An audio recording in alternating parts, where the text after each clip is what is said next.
फनकार की बनाता है जो लाइफ में दिया, फनकार की बनाता है जो लाइफ में दिया, फनकार की बनाता है जो लाइफ में दिया। इमरान भाई का है वो बस कैफ में दिया जी, कैफ में दिया, कैफ में दिया, कैफ में दिया।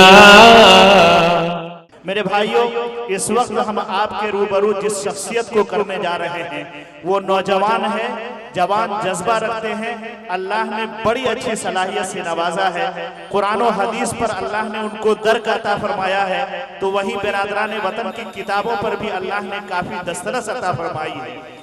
वो शख्सियत हमारे दरमियान जलवा अफरोज है, जिनसे मेरी मुराद जनाब मौलाना अब्दुल्ला सालिम कमर साहब चतुर्वेदी मुद्दज़िलुल आली हैं। वो डाइस पर जलवा अफरोज हैं। हम बड़े ही अदब और एहतराम के साथ उनसे गुजारिश करने जा रहे हैं कि ये प्यासी उम्मत आपके इंतजार में सरापा महव है, सरापा महव इंतजार है। आप तशरीफ लाएं और अपने खिताब से और अपने तजर्बात की रोशनी से इनका तिश्नकामी के सामान फराहम फरमा दे। हजरत मौलाना अब्दुल्ला सालिम कमर साहब चतुर्वेदी अपने खिताब के साथ डाइस। अस्सलामु अलैकुम व रहमतुल्लाहि व बरकातुहू। इन्नल हम्दुलिल्लाहि नहमदुहु व नस्तईनुहु व नस्तगफिरुहु व नु'मिनु बिही व नतवक्कलु अलैहि व नऊज़ु बिल्लाहि मिन शुरूरि अनफुसिना व मिन सय्यिआति अमालिना। मन यहदिहिल्लाहु फला मुज़िल्ल लहु व मन युज़लिलहु फला हादिय लहु व नशहदु अल्ला इलाहा इल्लल्लाहु वहदहु ला शरीका लहु व नशहदु अन्न सय्यदना व मौलाना मुहम्मदन अब्दुहु व रसूलुहु। अम्मा बअदु फ़अऊज़ु बिल्लाहि मिनश शैतानिर रजीम। बिस्मिल्लाहिर रहमानिर रहीम। क़ाल अल्लाहु तबारक व तआला फ़िल क़ुरआनिल मजीद वक़ाल अल्लज़ीन कफ़रू लिरुसुलिहिम लनुख़रिजन्नकुम मिन अर्ज़िना औ लतऊदुन्न फ़ी मिल्लतिना फ़अौहा इलैहिम रब्बुहुम लनुहलिकन्न ज़ालिमीन। वक़ाल अल्लाहु तबारक व तआला व इन नकसू ऐमानहुम मिन बअदि अहदिहिम व तअनू फ़ी दीनिकुम फ़क़ातिलू अइम्मतल कुफ़्र। सदक़ल्लाहुल अज़ीम। क़ाल अन्नबिय्यु सल्लल्लाहु अलैहि वसल्लम लन तसअहुम बिअम्वालिकुम वलाकिन तसअहुम बिअख़लाक़िकुम। वक़ाल अन्नबिय्यु सल्लल्लाहु अलैहि वसल्लम ला तज्तमिउ उम्मती अला ज़लाला इज़ा रअयतुम इख्तिलाफ़न कसीरा फ़अलैकुम बिस्सवादिल आज़म। वक़ाल अन्नबिय्यु सल्लल्लाहु अलैहि वसल्लम मन रआ मिनकुम मुनकरन फ़ल्युग़य्यिरहु बियदिही फ़इन लम यस्तति फ़बिलिसानिही फ़इन लम यस्तति फ़बिक़ल्बिही व ज़ालिका अज़अफ़ुल ईमान। रवाहुल मुस्लिम औ कमा क़ाल अलैहिस्सलातु वस्सलाम। All praise and thanks are Allah's, the Lord of the Alameen, mankind, jinn and all that exist. You honor only that ruling judge, the day of recompense, it means the day of resurrection. You only we worship, you only we ask for help, each and everything guide us to the right path, to the straight way. All praise be to Allah and cherisher, the sustainer of the worlds, and may the blessings and peace be upon the master of prophets on all of his companions. Allah said in the Holy Quran about the last prophet Muhammad sallallahu alaihi wasallam, we have sent you not but as a mercy for all creatures. Narashan samvajinam vajani shaidiram pushanam sanmairim he ratham na durgada vasava sudana vo vishwa sammano ahanso nishpiparta. Narashan ओम नमो भगवते वासुदेवाय विश्वेश्वरा आदि पुरुष अपरंपार अल्लेख पुरुष्यानम अनस्वंता सत्पतिर्मामहे मेघावा चैतिष्ठो असुरो मगोना त्रिविष्णु अग्निदशाभि सहस्रेर्वैश्वानरः यात युवम भुवम देवः स्वयं शावतर्णे रतः भविष्यांति युगस्यांति क्षेत्रीय लोक कंटक अर्तिक्षरो लुब्धा शमानाहंकार दर्पिता अस्मल्लाम इल्ले मित्रा वरुणा दिव्यानि दत्ता इल्लल्ले वरुणो मित्रस्तेजस कामय होतार भिंदरो महासुरिंदरो अल्लो जयस्ते श्रेष्ठम पर्णम ब्रह्माणम अल्लो रसूल महामद्र कैबरस अल्लो अल्लाम हामस्य शामस्य तथा याकूतो नाम विशुरुता शुद्रो ब्रह्मण तामिति ब्रह्मणश्चेति शुद्रताम क्षेत्रियो याति विद्रत्वं विघाद्वीच्यं तथेच स एवात्रपति परजानां कथं पुनर्जाति कीर्ता परभेदा ओम पूर्णमिदः पूर्णमिदं पूर्णात् पूर्णमुदच्यते पूर्णस्य पूर्णमादाय पूर्णमेवावशिष्यते ओम शांति ओम शांति ओम शांति। गिरामी क़द्र सामीन किराम, स्टेज पर मुअज़्ज़ज़ अकाबिर उलमाए किराम, इस्लाह मुआशरा के उन्वान पर यह जलसा मुनाक़िद किया गया है। मैं शुक्रगुजार हूँ अराकीन जलसा का, खुसूसन मेरे मुशफ़िक़ और मुकर्रम करम फरमा हज़रत अक़दस मुफ्ती खालिद हबीब साहब दामत बरकातुहुम को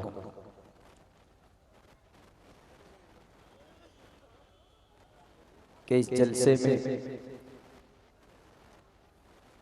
इन अकाबिरीन और अराकीने जलसा की पूरी कोशिश की वजह से मैं यहाँ पर पहुँच पाया।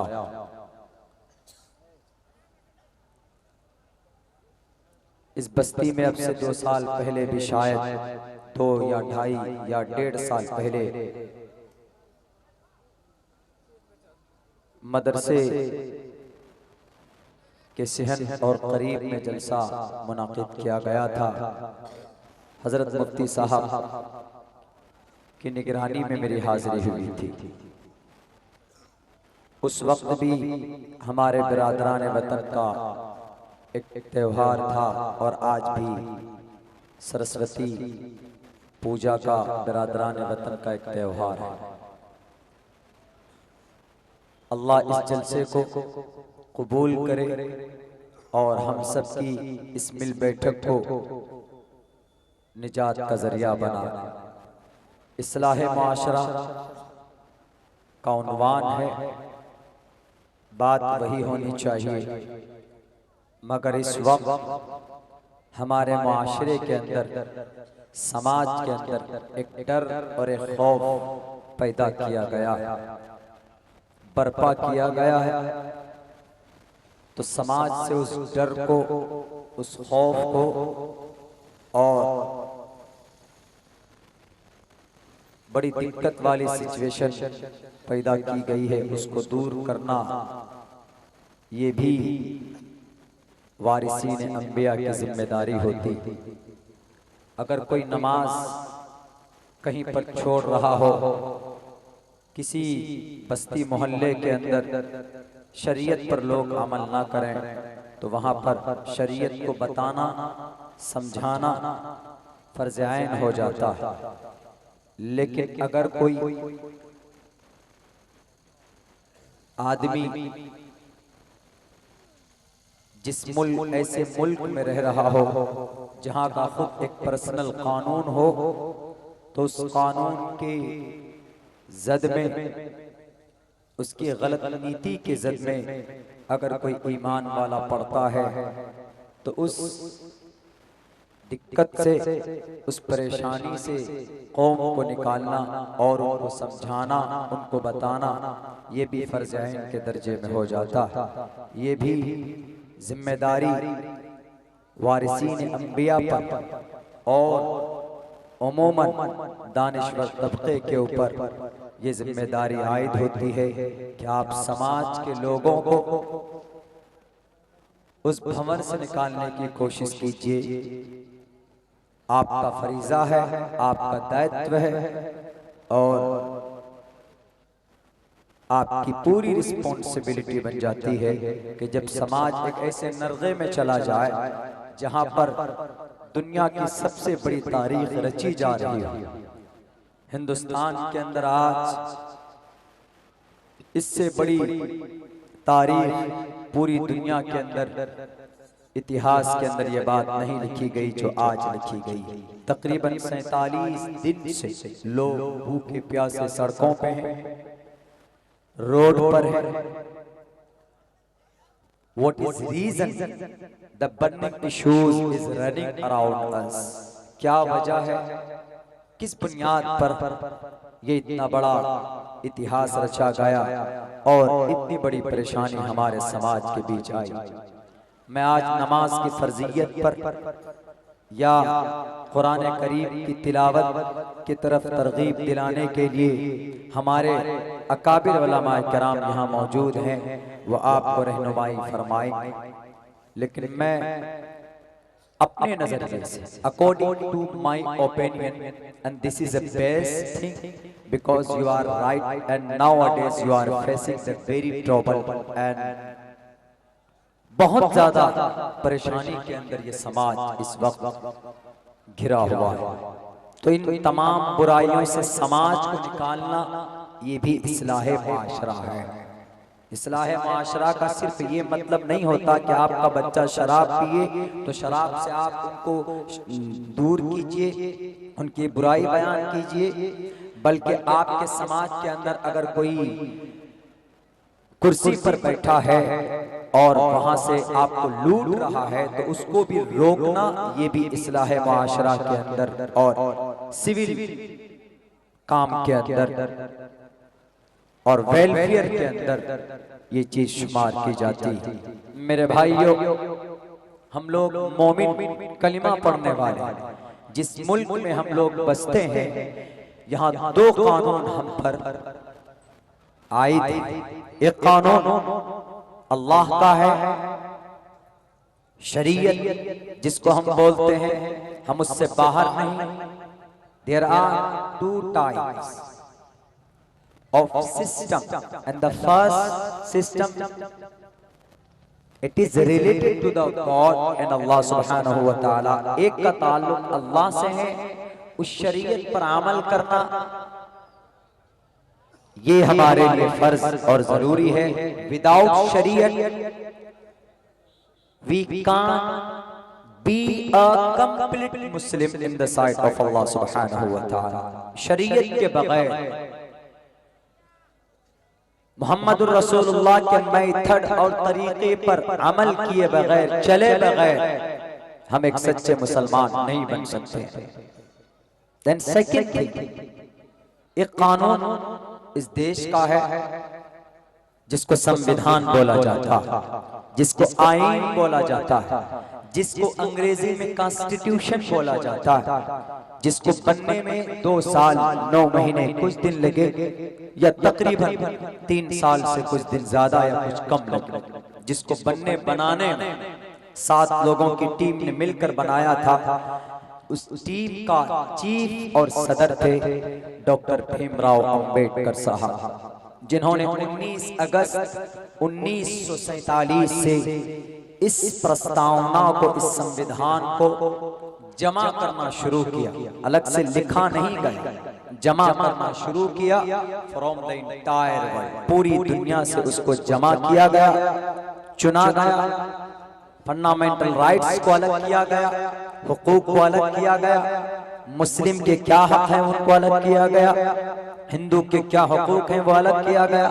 3 साल के अंदर वो कंप्लीट हुआ। 26 जनवरी 1950 को, 26 जनवरी जो हम लोग मनाते हैं, उस दिन इस देश के अंदर, इस देश का कानून नाफिज किया गया था पूरे इंडिया के अंदर। 15 अगस्त 1947 में ये देश आजाद हुआ था। तो 2 कानून, वही कानून जिसको हम लोग संविधान बोलते हैं, बल्कि लिखा है यूरोप के एक राइटर ने लिखा है, the most beautiful book on the earth has been written by the human beings इंसानों के जरिए दुनिया की सबसे बेहतरीन किताब जो लिखी गई है वो कोई नहीं but it is only Indian constitution. ये सिर्फ हिंदुस्तान का संविधान है जो सबसे बेहतरीन और खूबसूरत किताब। क्यों? क्योंकि उसका तमहीद आप देखेंगे, जिसको प्रियम्बल बोलते हैं, जिसको शपथ बोलते हैं, उसको आप पढ़ेंगे तो इतना सुंदर है, इतना अच्छा है कि हम सोच नहीं सकते। We the people of India, हम वी अंग्रेजी का एक वर्ड है, वी इस्तेमाल किया जाता है जब एक से अधिक लोग होते हैं, दो होते हैं, तीन होते हैं। We the people, we Muslim, Hindu, Christian, Jain, बौद्ध, पारसी, कन्फ्यूशनिज्म, आशुरियू and et cetera. We the people of India, हम हिंदुस्तान के नागरिक हैं। ये आर्टिकल शुरू करने से पहले हिंदुस्तान का जो संविधान है उसके पहले चैप्टर पर तमहीद इन्हीं अल्फाज से किया गया, we the people of India, हम सब हिंदुस्तान के नागरिक हैं। ये खूबसूरती इस ग्रंथ की है और इसीलिए मजबूर हुआ यूरोप का राइटर लिखा, we it is used for the plural, we इस्तेमाल होता है जमा के लिए, we is used for plural not a singular. Single के लिए आई इस्तेमाल होता, I people, I am people of India, मैं इंडिया का नागरिक हूं, लेकिन नहीं, वी द पीपल, न हिंदी, हम हिंदुस्तानी हैं, नहनु जमा का, अना सिंगल का, वाहिद। इसीलिए प्रियम्बल के अंदर लिखा गया we the people of India. आपने देखा होगा कि प्रोटेस्ट लोग कर रहे हैं, जगह जगह पे लिखा होता हम भारतीय नागरिक हैं, वो उसी का ट्रांसलेट है we the people of India. और भी एक लंबा सोशल के ऊपर, डेमोक्रेसी के ऊपर, जमहूरियत के ऊपर उसमें शपथ किया गया। तो बैरक है, वो एक कानून है, उस पर अमल करना हर एक हिंदुस्तानी की जिम्मेदारी है। उसके अंदर हर किसी की रियायत की गई, मुस्लिम की रियायत की गई। क्या हिंदुस्तान का संविधान हमको नमाज पढ़ने से मना करता है? नहीं करता। क्या हिंदुस्तान का संविधान सरस्वती पूजा में मंदिर में सीता मैया के सामने पूजा करने को, अर्चना करने को मना करता है? बिल्कुल नहीं करता। क्या हिंदुस्तान का संविधान क्रिसमस डे के ऊपर ईसा और जीसस के आत्माओं को खुश करने के लिए, बच्चों को टॉफियां देने के लिए क्या मना करता है? बिल्कुल नहीं करता। क्या हिंदुस्तान का संविधान गौतम बुद्ध सिद्धार्थ के जयंती मनाने से मना करता है? बिल्कुल नहीं करता। क्या हिंदुस्तान का संविधान गुरु नानक के पैदाइश पर जश्न मनाने को मना करता है?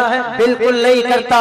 क्या हिंदुस्तान का संविधान इस देश के अंदर बसने वाले हरिजन, इस देश में बसने वाले हमारे दलित भाई, इस देश में बसने वाले हमारे SC ST schedule tribe caste, जिसको दलित बोला जाता है, बहुजन समाज के लोग बोले जाते हैं, अपनी जुबान में, फेमस जुबान में, जो हरिजन है जिनको चमार बोला जाता है और जिनको डोम भी कभी कभी लफ्ज़ इस्तेमाल किया जाता है, लेकिन इज्जत के साथ हिंदुस्तान के संविधान में भी उनका नाम लिया। Schedule tribe, schedule caste, SC ST OBC के लोगों को उनके प्रचंड मर्यादा पुरुषोत्तम उनका राम अलग है। क्या उनके राम के पैदाइश पर उनके जश्न मनाने से मना करता?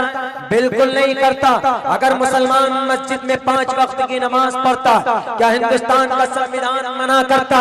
नहीं करता। क्या हिंदुस्तान का संविधान मुसलमानों को 5 वक्त की अजान देने से मना करता है? बिल्कुल भी नहीं करता। ये हिंदुस्तान के संविधान की खूबसूरती है। देयरफॉर मजबूर हुआ वो यूरोप राइटर, वो लिखता है साफ लफ्जों में कि the most beautiful book on the earth has been written by the human beings, it is Indian constitution. क्योंकि ये हिंदुस्तान का संविधान सबको लेकर चलता।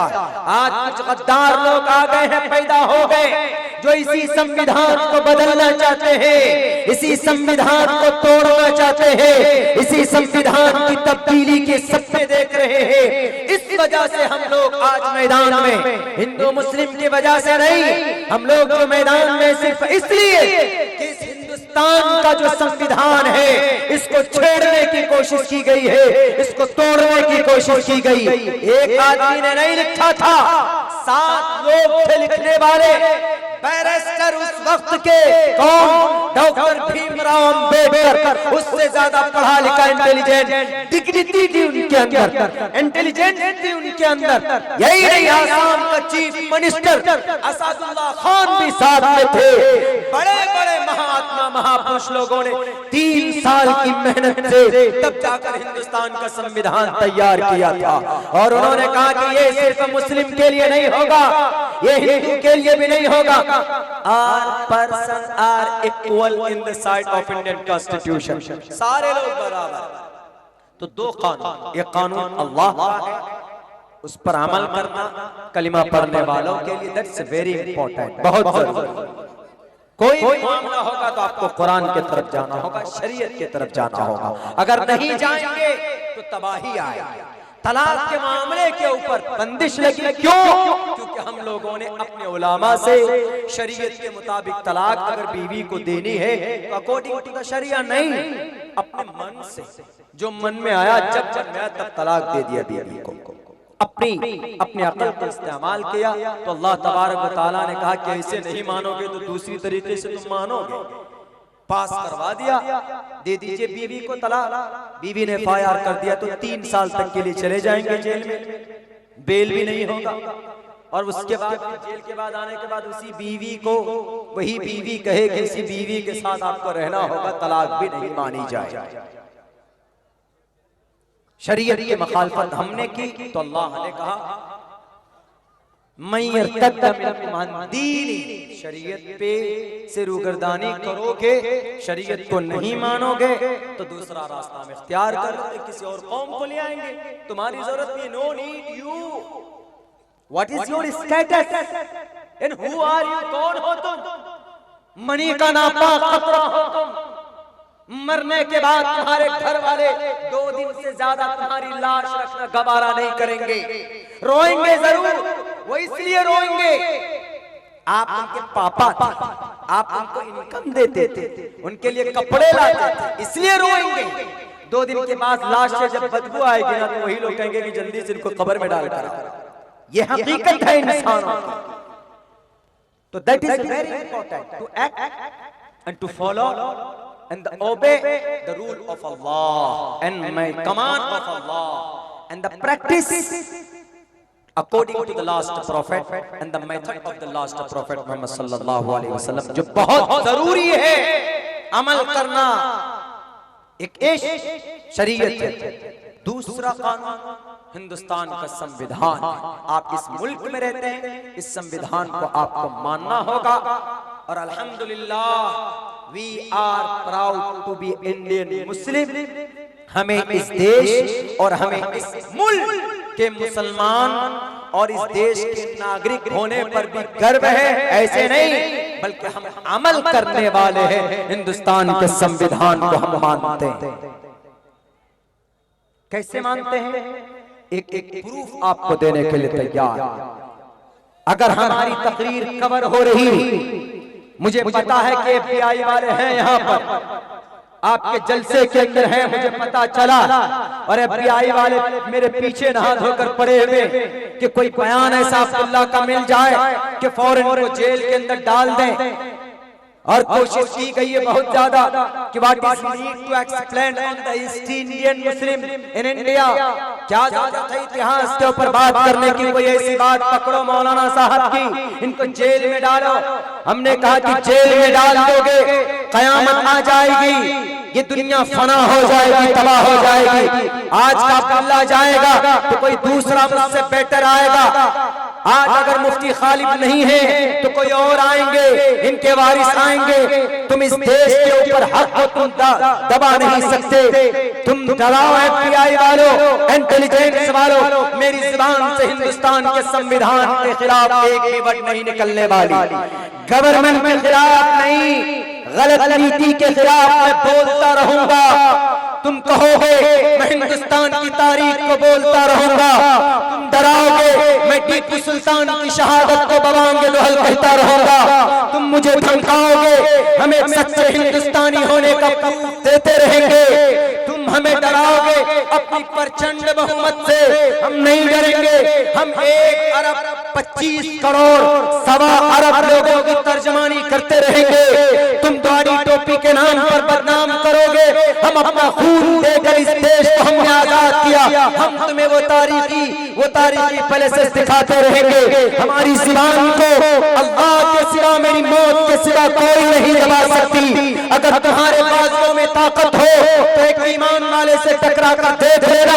300-450 लोगों के मजमे में ईमान की ताकत थी, जिसने दहाड़ कर तुम्हारे उस गंदे कानून को फाड़ दिया था, तुम्हारे चेहरे के रंग उड़ गए थे। क्यों? ईमान की ताकत थी। और ईमान वाला वो होता है जो अपनी शरीयत का पाबंद होता है, और जिस देश में रहता है उस देश के अंदर नमाज पढ़ता है तो 5 वक्त इस धरती को चूमता है, सजदे करता। इससे बड़ा प्रूफ इस देश की देशभक्ति का क्या हो सकता?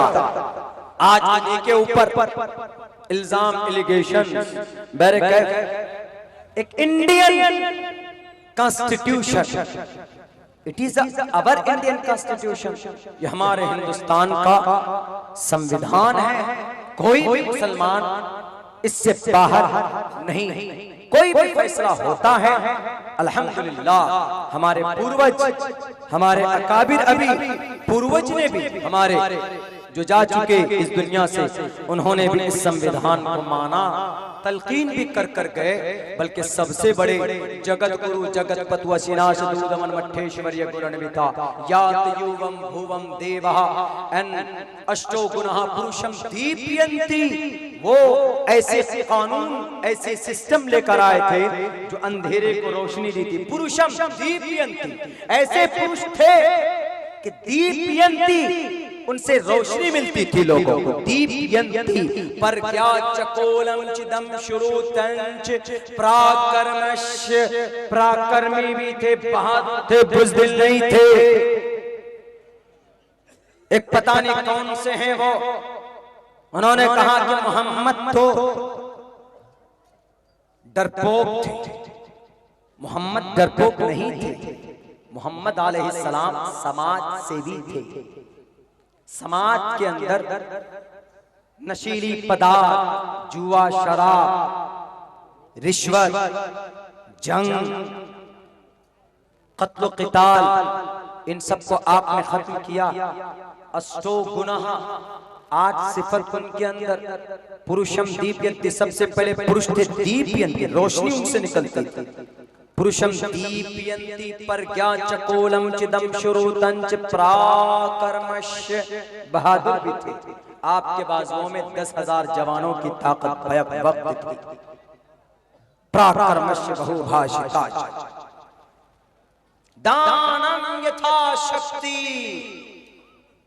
दानम दानी थे। आप अलैहिस्सलाम दानी थे।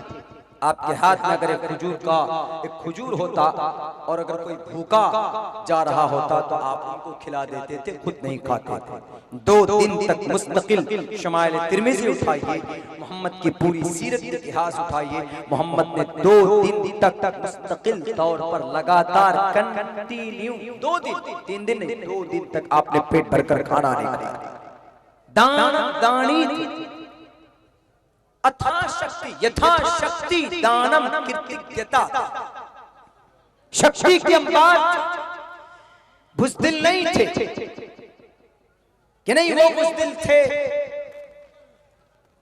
ताकत नहीं थी उनमें, नहीं, ताकत थी आप में, लेकिन आपने प्यार से जो समाज को जोड़ा है, मोहब्बत का जो पैगाम दुनिया वालों को दिया है, और उनमें से एक पैगाम ये था कि ए लोगों, जहां पैदा होते हो आपने अपने फैल से, अपने कर्तव्य से, अपने अमल से एक बात कौम को बताई।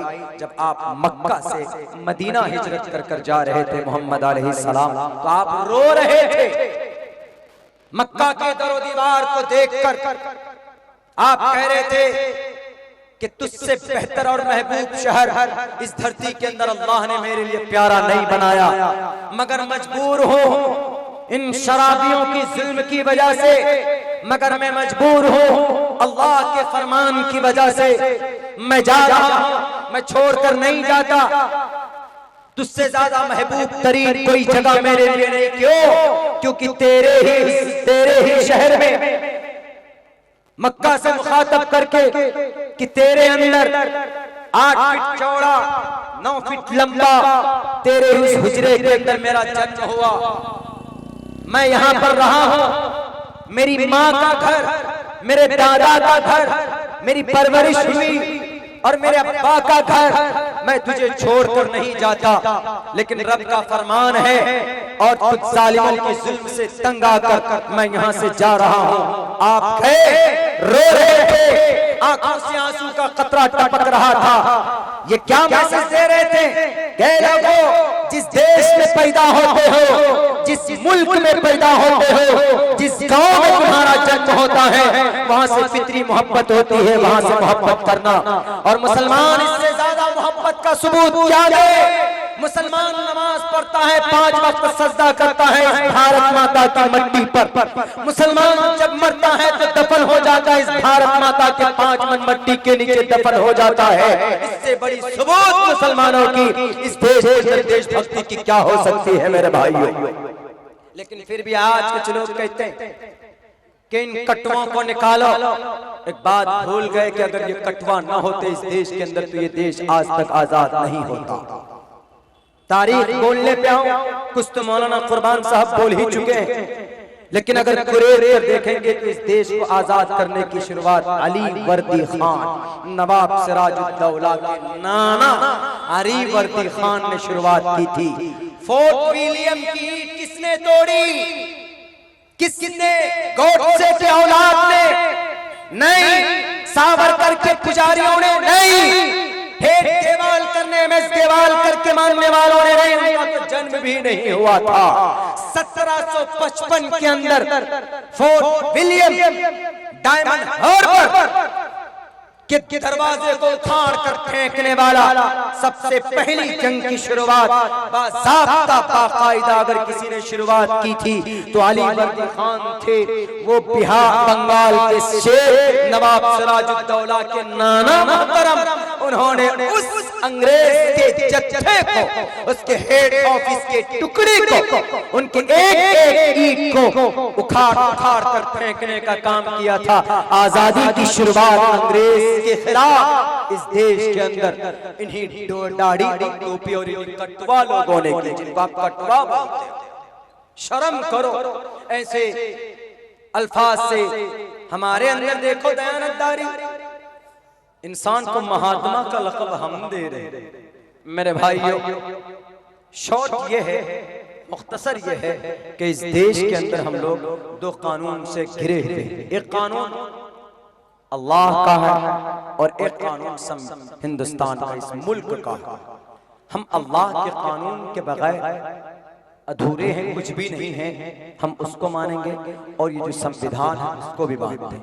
और संविधान हमको अपनी शरीयत के मुताबिक, अपने अल्लाह के कानून के मुताबिक, कुरान के मुताबिक जिंदगी गुजारने की पूरा परमिशन और अधिकार आपको देता है। आर्टिकल 25 हिंदुस्तान के संविधान का दफा 25 पढ़ी, दफा 14 पढ़ी, दफा 15 पढ़ी, आर्टिकल 20 पढ़ी, आर्टिकल 21 पढ़ी। आप कहेंगे तो नाम तो ले लिया, मैं पढ़कर सुनाऊंगा, एक एक आर्टिकल को बताऊंगा आपको, सेम आर्टिकल के वर्ड आपके सामने रखूंगा। आप ये नहीं कहिएगा कि अब्दुल्ला साहब का मौलवी साहब इनको दफा के बारे में क्या पता। हमारे उलमाए दीन वो चीज आप दे सकते हैं जो बड़े बड़े वकील नहीं देते। वकील को हिदाया पढ़ाया जाता है और आलिम दीन से बड़ा तर्जुमान अपने इस देश के ग्रंथों का, अपने इस देश के संविधान का कोई नहीं हो सकता। एक एक चीज को नुस्खे के अंदर बताने वाला। मेरे भाइयों, ये हिंदुस्तान का संविधान 1700 उस ईस्वी के अंदर अंग्रेज आए, 2-2.5 साल तक उनकी हुकूमत रही इस देश के। आखिरी बादशाह अंग्रेज से पहले 2-2.5 साल तक वो रहे। मुस्लिम का आखिरी बादशाह बहादुर शाह जफर थे। कितने जुल्म हुए, कहां कहां उनको कैद किया गया, तफसील से बताने का वक्त भी नहीं और जरूरत भी नहीं। सिर्फ इतना समझ लें, हिंदुस्तान की तारीख क्या, हिंदुस्तान की उस वक्त की तारीख, हिंदू राजा से भी पहले कौन थे इस देश के अंदर, पहले थे कौन, वो मैं बता रहा हूं। अंग्रेज से पहले मुस्लिम इंपेरर थे। 1075 साल तक मुस्लिम इंपेरर की हुक्मरानी इस देश के अंदर रही। इसके अंदर बीच में कुछ हिंदू राजा महाराजा, राजा सीएम को बोलते हैं और महाराजा पीएम को बोलते हैं, समझने में आसानी होगी आपको। एक छोटे से स्टेट के मालिक को, गवर्नर को उस जमाने के अंदर राजा बोला जाता था। और उस पूरे एरिया, उस पूरे मुल्क जिसके कब्जे में होता था, वो राजा भी उनके अंडर में अगर होते थे उसको महाराजा, जैसे भी मुख्यमंत्री प्रधानमंत्री का पोस्ट है। तो 1075 साल मुस्लिम इंपेरर आगे पीछे रहे। उसके बाद उससे पहले कौन थे, उससे पहले राजपूत और आर्यन को, आर्याई, ये मिडिल ईस्ट से आया। कौन? आर्या लोग। मिडिल ईस्ट किसको बोलते हैं? बुखारा, समरकंद, उज़्बेकिस्तान, ये एरिया जो है अफगानिस्तान पाकिस्तान के पीछे, इसको मिडिल ईस्ट बोला जाता। इसी तरफ से आया। बाकी हिंदुस्तान के 3 हिस्से में पानी है, 3 हिस्से में इधर से कोई नहीं आया, बहुत कम लोग आए, इधर से आए मिडिल ईस्ट से। ये आर्या और राजपूत इनका था। और उनसे पहले इन लोगों से भी पहले मंगोल का शासन था। मंगोल कौन? मंगोलविस्तान से आया। मुगल तो मुगलविस्तान से आए थे, मंगोली लोग। और मंगोली लोग जो इतने नेपाल में हैं, भूटान में हैं, ये सब के सब मंगोल। जो मणिपुर में कुछ एरिया जो पाया जाता है, जिनके नाक चिपटे, छोटे कद के होते हैं, छोटा सा सर होता है, बड़े तेज होते हैं, मंगोल, ये कौम आई थी। उनसे पहले कौन थे इस देश में? उनसे पहले इस देश के अंदर संथाल लोग थे, जिनको कहा गया बैल, दैन, संथाल, कोंड्रू। ये वो कौम है जो इस देश के अंदर शुरू से ही हिंदू राजा महाराजा से भी पहले, राजपूत से भी पहले, मंगोल से भी पहले, सबसे पहले। अब ये कौन है? ये लोग असल में, रियल में हजरत नूह अलैहिस्सलातु वस्सलाम के जो 2 बेटे बच गए थे, उनकी नस्ल से ये लोग हैं। संथाल, आदिवासी, दलित, ये हिंदुस्तान के असल वारिस हैं। आपने देखा होगा कि हमारे बाप दादा के जमाने में कोई बड़ा जमींदार होता, लेकिन ऐसा निजाम ऊपर वाला कर देता है कि वो अभी आते आते वो टेम्पू चलाता है। टेम्पू चलाना गलत नहीं है, लेकिन मैं सिर्फ एक तुलना कर रहा हूँ। पहले वो चलता था किस पे? Hi fi, VVIP, very important person हुआ करता था। लेकिन अभी के जमाने में वो रक्षा चला के जिंदगी गुजारता है। कभी आता है ऐसा टाइम, तो वही ये जो आज जितने भी हरिजन हैं, जितने भी मुसहर लोग हैं, मुसहर पट्टी में जो रहते हैं हमारे भाई बहुजन समाज के लोग, संथाल लोग, जो ज्यादा तादाद संथाल लोगों की झारखंड उड़ीसा के अंदर है, छत्तीसगढ़ के अंदर है, उधर जाना होता है तो बड़े मजबूत होते हैं ये लोग। ये संथाल लोग असल में इस देश के सपूत हैं, इस देश के बेटे, मूल निवासी वही लोग जिनको आज शूद्र का दर्जा दिया गया, जिनको आज, और कौन, किसने कहा? अच्छा, ये जो नस्ल अभी है जो जुल्म कर रहे हैं, ये इन्हीं राजपूत खानदान से और ये आर्या खानदान से निकलकर बाद में ये अपने आप को ब्राह्मणिज्म के अंदर ढाला इन्होंने कि हम आई am a Brahmin and I created from the head of Brahma ji. हम ब्रह्मा जी के सर से पैदा हुए तो आई एम अ किंग, हम किंग हैं, खुदा हैं। और वो लंबे तड़ंगे होते थे, जंगजू होते थे, इसलिए उन्होंने कब्जा कर लिया गरीब तबके पर। जो जो कॉन्सेप्ट आया शुरुआत के अंदर, हमने शायद 2-3 साल पहले इस टॉपिक में मैं बहुत बोला करता था कि ब्राह्मण कैसे पैदा हुए, कहां से आए और आवागमन क्या है, और बहुत सारी बातें हैं, गलत अकीदे के ऊपर चर्चा होती थी। तो उन्हीं से ये निकले। अभी जो है ये वही लोग कुर्सी पर बैठे और इन्होंने सोचा कि बस जैसे हमने उस वक्त के शूद्रों के ऊपर कब्जा किया, उनको निचले तबके का छुआछूत वाला बना दिया, हमने उस मंत्र को ढूंढ निकाला पिछले साल जनवरी के अंदर 7872 साल पहले एक मंत्र, एक श्लोक, एक शास्त्र लिखा गया था वेद व्यास जी के हाथों से। उसके अंदर कहा गया था शुद्रो ब्रह्मणतामिति ब्रह्मणश्चैति शूद्रताम क्षेत्रीयो याति वित्रत्रम विघातीच्यम तथेच सएकात्रिपति परजानाम कथम पुनर्जन्म कीर्ता परभेदा। इस धरती के ऊपर कोई भी आदमी पाक नापाक पैदा नहीं होता, पवित्र अपवित्र पैदा नहीं होता। तो कौन लोग हैं दलित को नापाक कहने वालों? कौन होते हो जिनको ईश्वर ने अधिकार दिया?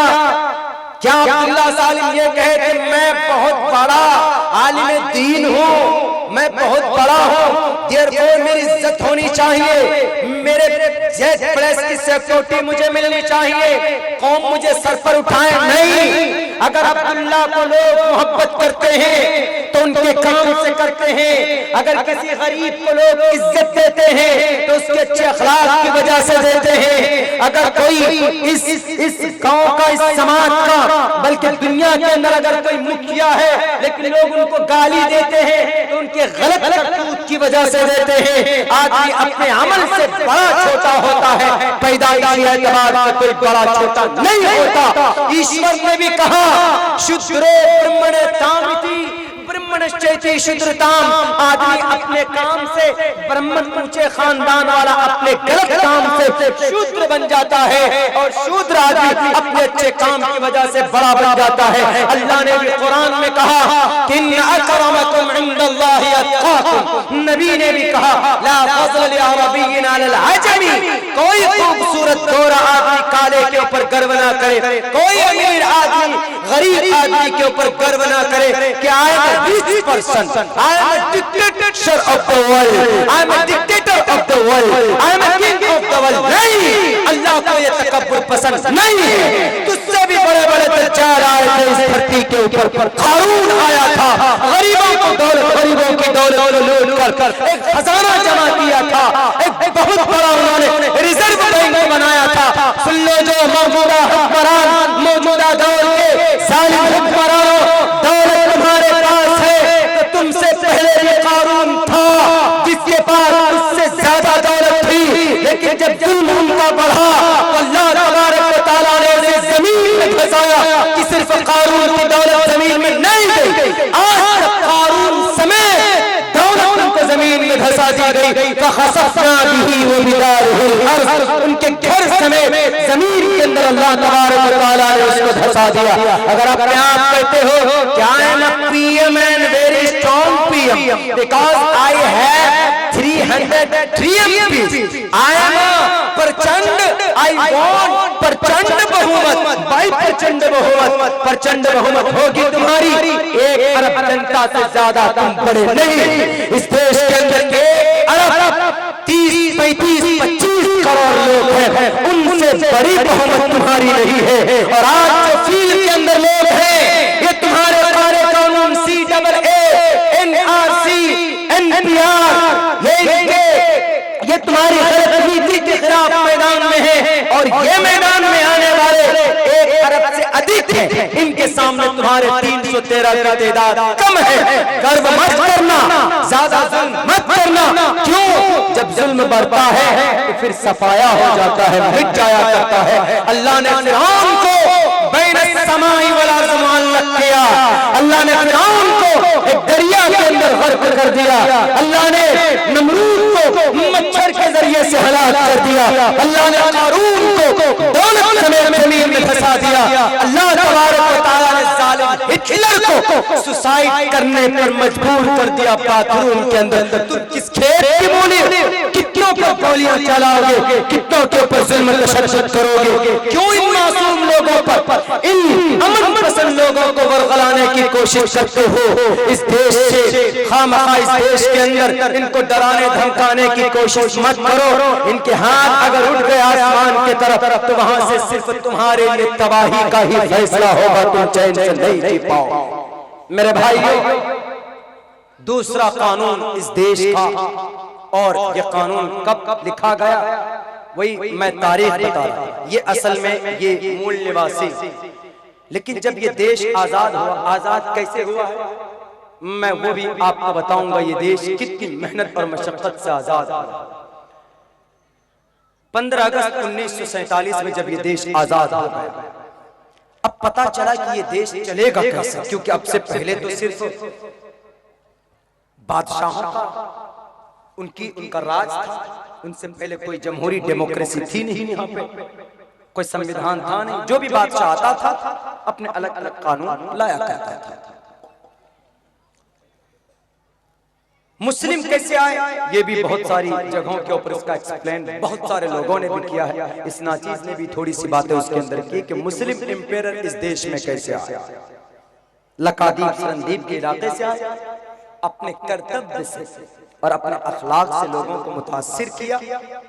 और उस वक्त का जो राजा चीरानंद था, हिंदुस्तान के अंदर सबसे पहली मस्जिद बनाने वाला हिंदू राजा, जिसका नाम चीरानंद था, मुस्लिम के अच्छी चीजों को देखकर सहाबा आए थे उस वक्त माँ लकादीप, और मैंने अपनी नजरों से उस मस्जिद को देखा। कालीकट के अंदर, केरला के अंदर वो मस्जिद है। पिछले जब सैलाब आया था, हम लोग गए थे रिलीफ लेकर के, तो हमने उस मस्जिद को देखा था। तो ये जो लोग आज कर रहे हैं कि यार ये मुस्लिम तलवार के आधार पर फैले हैं, ये है फला ढिमाका, हम तो कहते हैं बड़े प्यार से कि इतिहास पढ़ लो। अपने गुरु के अनपढ़ गुरु के और अनपढ़ अंधविश्वासी मत बनो। मुस्लिम से भी कहते, उनसे भी कहते, इतिहास को पढ़ो। अगर हकीकत को जानना, पढ़ो इतिहास को, पता चल जाएगा कि इस देश के अंदर कलिमा पढ़ने वाले की तारीख क्या है। बोलते हैं कि मोहम्मद बिन कासिम क्यों आया था?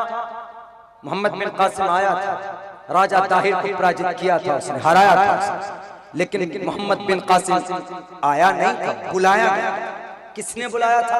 राजा ताहिर ने चैलेंज करके बुलाया था। राजा ताहिर, जब राजा चीरानंद ने देखा कि सहाबाए किराम ताबीन को, सहाबा को जब देखा 91 से पहले 30-35 हिजरी 15 हिजरी के,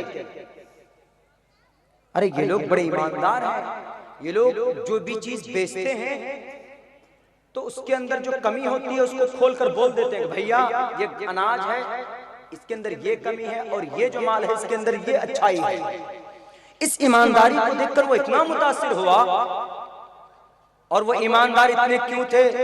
क्योंकि अल्लाह के नबी अलैहिस्सलातु वस्सलाम ने उनके ऊपर ऐसी मेहनत की थी, ऐसी मेहनत की थी कि पहले ये बीमारी थी कि गंदम को, अनाज को भिगो देते थे ताकि वजन में ज्यादा। तो एक सूरत पूरी नाज़िल हुई, सूरह मुतफ्फिफीन, आप ये 30वें पारे के अंदर है। तो उनकी ऐसी इस्लाह हुई कि भले ही कम मुनाफा है लेकिन ईमानदारी से काम करें। तो वो लोग उसी चीज को लेकर जब आए तो वो इतना मुतासिर हुए कि अरे ये पाक रहते हैं, ईश्वर की भक्ति भी करते हैं, तो इसलिए उनके लिए मस्जिद बनवा दी। और उनको कहा कि अच्छा ये बताओ कि तुम्हारा राजा चीरानंद चले गए, उनकी जो नस्ल 3-4 नस्ल गुजरने के बाद जो लोग आए वो मुस्तकिल उनको सपोर्ट करते रहे। क्यों? उनका मार्केट उनकी वजह से बड़ा डेवलप कर गया, बहुत ज्यादा। उनके अखलाक की वजह से, उनकी मोहब्बत की वजह से, उनकी ईमानदारी की वजह से, उनकी अमानतदारी की वजह से, सदाकत की वजह से। तो कहा कि तुम्हारा अमीर कौन? उस वक्त के अमीरुल मोमिनीन वलीद बिन अब्दुल मलिक उस वक्त के थे। उन्होंने कहा कि हम कुछ तोहफा देना चाहते हैं। जब कोई उस जमाने में कोई बादशाह किसी दूसरे बादशाह से खुश होता था या कोई पैगाम देना होता था तो तोहफे में हीरे जवाहिरात ऊंट वगैरह ये सब चीज भेजा करते थे। तो चीरानन के जो नस्ल बादशाह बनी थी उन्होंने वो चीज भेजी। तो जाते ही बाद ये सिंध में राजा ताहिर के पड़ते थे, उन्होंने इसके ऊपर कब्जा कर। जब कब्जा किया तो ये खबर पहुंची, काफिले का एक आदमी किसी तरह भागकर पहुंचा। तो उन्होंने जाकर उस वक्त के अमीरुल मोमिनीन से कहा कि अमीर ऐसा ऐसा हो गया, आपके लिए कुछ तोहफे आ रहे थे। राजा ताहिर ने उनको छीन लिया। पहले तो खत भेजा और उस वक्त का गवर्नर इराक का हज्जाज बिन यूसुफ थे। हज्जाज बिन यूसुफ ने कहा कि राजा ताहिर मैं तुमसे जंग नहीं करना चाहता, मैं तो सिर्फ मेरी जो दौलत तुमने लूटी है, जो माल जो काफिला लूटा वो हमें वापस कर दीजिए बस। This is enough and this is my final and last request, warning नहीं रिक्वेस्ट। राजा ताहिर ने कहा डर गए है बाजुओं में ताकत तो भेजो। तो हज्जाज बिन यूसुफ ने 3 खत लिखा राजा ताहिर भेज दीजिए, हम जंग नहीं चाहते, हम मुस्लिम हैं, हमको अगर कहीं पर जाना होगा तो हम पहले चैलेंज करेंगे। पहले जमाने में हिंदू राजा मुस्लिम राजा अपनी गद्दी के लिए, अपनी हुकूमत जमाने के लिए जंग करते थे, धर्म के लिए नहीं करते थे, अपनी अपनी गद्दी के लिए करते थे, अपने अपने शासन के लिए। तो उन्होंने कहा कि डर गए कि तुम्हारे इराक पर मैं कब्जा कर लूंगा। कहा नहीं, डरा नहीं। कहा तो फिर भेजो, अगर ताकत है तो छीन कर ले जाओ। जवान का एक बहुत बड़ा तबका यहाँ पर मेरे जवान भाइयों मोहम्मद बिन कासिम अस्सफ़ी रहमतुल्लाहि अलैहि को भेजा। 7,000 लश्कर को लेकर, ज्यादा नहीं 7,000 लश्कर को लेकर। उम्र कितनी थी जवानों उनकी? सिर्फ 17 साल उम्र थी उस सिपह सालार। आज आपकी 17 साल की उम्र तो लड़कियों के पीछे, उनका पीछा करने में गुजर जाता, या फेसबुक पे गुजर जाता, या व्हाट्सएप पे गुजर जाता। नमाज की फर्जियत आपको मालूम नहीं होती। मोहम्मद कौन है? No need to educate, no need to know about the last prophet, about Islamic Sharia आप नहीं जानते। आपके सर के ऊपर घोड़े के तरह बाल होते, नीचे छोटे ऊपर बड़े बड़े, जैसे वो घोंसला बना दिया हो चिड़िए का, वो जो लगाते हैं खजूर के पेड़ में वो छोटी छोटी गुरैया, वैसे बाल अजीब अजीब तरह के। नहीं मालूम होता 17 साल की उम्र में नादानी में जिंदगी गुजरती है। 17 साल का वो नौजवान मोहम्मद बिन कासिम की जिंदगी से सबक लो। वो मुजाहिद थे, वो गाज़ी मिल्लत थे, वो आए सिर्फ 17 साल की उम्र के अंदर कमांडर इन चीफ, कमांडर बनाए गए थे 7,000 लश्कर जर्रार का। आज आप प्रोटेस्ट करने से डरते हो, आज आप मैदान में आने से डरते हो। उस जमाने में जालिम के सामने तलवार लेकर मुकाबला करना उस वक्त की नीति थी, और अभी की नीति अपने हाथ में हिंदुस्तान का तिरंगा लेकर, सर पे टोपी डालकर, शक्ल में दाढ़ी रखकर और पाबंदी के साथ नमाज पढ़कर, दुआ कर मैदान में निकलना, ये अभी की नीति है, ये अभी का जिहाद है। जिहाद का मतलब नहीं कि तलवार लेकर गर्दन काट दी जाए, नहीं। जालिम के सामने उनकी आंखों में आंखें डालकर, उनके आंखों में आंखें, नजर से नजरें मिलाकर उनकी गलत नीति को जवाब देना, उनको टोकना, उनके सामने दहाड़ना, ये जिहाद कहलाता है। कलिमतु हक़्क़िन जाइर, कलिमतु हक़्क़िन इन्न सुल्तानिन जाइर, रवाहु तिर्मिज़ी, जिल्द सानी उठाकर देख लिया जाए। अल्लाह के नबी अलैहिस्सलाम का फरमान है, जब कोई जालिम बादशाह हो तुम्हारे सामने तो उसके सामने उनकी गलतियों को जोरदार लफ्जों से कहना, बिना किसी गर्दो गुबार के, नसीहत की चादर ओढ़कर नहीं, चीख कर कहने की हो तो चीख कर कहना, अमन के साथ कहने की हो तो अमन के साथ कहना, ये बड़ा जिहाद कहलाता है। आज के दौर में इस मनहूस कानून को उखाड़ फेंकने के लिए क्यों मैदान में जाए? इसलिए कि ये अनकॉन्स्टिट्यूशनल है, ये असंवैधानिक है, ये गैर कानूनी। कैसे गैर कानूनी? I'll explain you। मैं थोड़ी देर में एक्सप्लेन करता हूँ। लेकिन मेरे नौजवानों, आज आप लोग बोलते हो कि जो होगा देखा जाएगा, ये नहीं बोलना चाहिए आपको तो मैदान में आना चाहिए। आपके एक आदमी के प्रोटेस्ट से शेयर मार्केट डाउन होता। कैसे होता? एक आदमी भी कोई प्रोटेस्ट करता, मेमोरेंडम आप देते हैं, मीडिया के अंदर आता है, बाहर की जो कंपनी इन्वेस्ट करती है वो देखती है कि हिंदुस्तान के अंदर प्रोटेस्ट चल रहा है तो वो इन्वेस्ट नहीं करती, शेयर मार्केट डाउन हो जाता। कल भारत बंदी हुई क्यों? इस काले कानून के रद्द के लिए। और पता है इस भारत बंदी से कितना बड़ा फायदा हुआ? 3.5-4% जीडीपी पे अटका हुआ था ये देश। 1% जीडीपी कल की तारीख के अंदर डाउन होकर 3% पे आकर अटक गया। कल की भारत बंदी की वजह से हमने पेट्रोल पंप को बंद किया था, हमने दुकानों को बंद किया था, इसलिए कि पेट्रोल पंप बंद हो जाए तो पेट्रोल की सेलिंग नहीं होगी। जब सेलिंग नहीं होगी पूरे हिंदुस्तान से कलेक्शन होगा कि भाई आज कितना पेट्रोल हमारा, कितने बैरियर ये तेल हमारा हुआ, देखेगा 1 मिलियन नहीं हुआ तो शेयर मार्केट फौरन डाउन हो जाता है और गवर्नमेंट को एहसास होता है कि आज बड़ा नुकसान हुआ, शेयर मार्केट कहां से कहां चला गया। आप ये मत सोचो कि कुछ नहीं होगा, होता जरूर है, हम लोगों को नजर नहीं आती है वो चीज। आप जब जाएंगे ग्लोबल की दुनिया के अंदर जाएंगे, आप इकोनॉमिक्स की दुनिया के अंदर अगर आप जाएंगे तो आपको पता चल जाएगा कि आपके एक मेमोरेंडम से ये हिंदुस्तान के संविधान का कितना बड़ा फायदा होता है और इन गद्दारों के चैन के अंदर इनका खून कितना गिराम कम हो जाता। मेरे नौजवानों, खड़ा होना होगा। 17 साल पे सारा, सर पे टोपी, हाथ माथे पर पगड़ी, सुन्नत रसूल सजा कर आए राजा जाहिर के सामने। राजा जाहिर ने कहा, who are you? You are a small boy, you are my like my child. तुम तो मेरे छोटे बच्चे के माने हो, तुम्हारे दूध के दांत टूटे हैं कि नहीं टूटे? राजा जाहिर कहता। मोहम्मद बिन कासिम ने कहा कि मुझे भूल मत करना बच्चा समझने पर, मेरी हाइट बहुत कम है लेकिन मेरी फाइट बड़ी जबरदस्त है। उन्होंने कहा, रे बाप तो बोलता भी? उन्होंने कहा, बोलता नहीं है, भेजना, आओ मैदान में भेजो किसको भेजना। तो राजा जाहिर ने सबसे बड़ा बहादुर को भेजा, जिसकी बाजुओं में ताकत थी, जिसकी बहादुरी मुसल्लम करान पे थी। तो राजा जाहिर भेजता है, जाओ इसका सर काट कर लेकर आओ, सर काट कर लाओ, तन्हा जाओ। गया, आक्रमण किया मोहम्मद बिन कासिम पर। मोहम्मद बिन कासिम ने पहले अमन की दावत पेश की। I don't want to violence, I don't want to fight with you। मैं तुम्हारे साथ फाइट नहीं करना चाहता, मैं अमन के साथ कहता हूँ कि हमारी जो दौलत तुम्हारे पास वो वापस कर दो, हम यहाँ से चले जाए। उन्होंने कहा कि अच्छा दूध पीता बच्चा है और उसमें से भी डर रहा। शुरुआत के अंदर ये बात कही थी, तब ये सोचा था कि छोटा बच्चा ये डर रहा है। उन्होंने कहा कि डर गए है, बाजुओं में ताकत तो ले लो। तो मोहम्मद बिन कासिम ने कहा कि भेज, अपने जिस बहादुर को भेजना हो। तो राजा जाहिर ने सबसे बड़े पहलवान को भेजा। मोहम्मद बिन कासिम पहले बार में बचे जो सीखा था, जो जानते थे।